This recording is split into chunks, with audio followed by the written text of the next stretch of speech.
Kamakailan ay ibinahagi ng aktres na si Ellen Adarna na nakatanggap siya ng artwork na itinuturing niyang isang senyales matapos makipaghiwalay sa kanyang estranged husband na si Derek Ramsey. Ipinost ng aktres sa Instagram stories ang larawan ng artwork mula sa artist na si Leonard Paras at inilahad ang kahulugan nito. Ibinahagi ni Ellen na bigla na lamang daw siyang nakatanggap ng mensahe mula sa artist na nagsasabing may ipadadala itong regalo sa kanya. Ayon sa kanya, napaiyak na lang daw siya nang makita niya ang artwork na natanggap niya mula sa artist.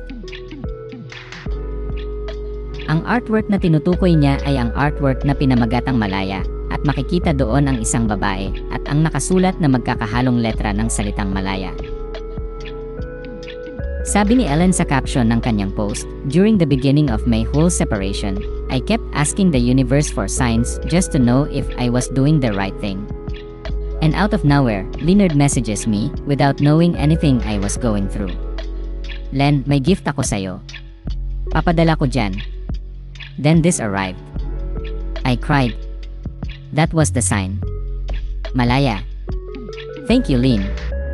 Grabe, we all cried, pati mga yaya ko, lahat kami nangilabot.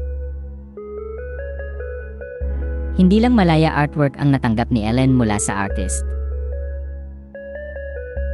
Natanggap din niya ang isa pang artwork na may nakasulat sa taas na I can, I will, I must. Matatanda ang ikinasal sina Ellen at Derek noong November 2021 at mayroon silang anak na si Liana. Ngunit ginulat ng aktres ang lahat noong November 2025 nang ibunyag niya ang pagtataksil umano ng kanyang estranged husband. Pagsapit ng huling bahagi ng November 2025 ay nakapag-impake na ng mga maleta si Ellen at nagpatulong din siya mag-impake ng gamit sa mga kaibigan niya. Samantala, tinawag ni Derek na fake news ang kumalat na chikang wala umanong savings si Ellen. Anya, fake news. Ellen has money, probably more than me. Nagbigay din ng reaksyon si Ellen tungkol sa naturang chika. Who said? Who said? Who said? Yeah, I guess it's safe to say that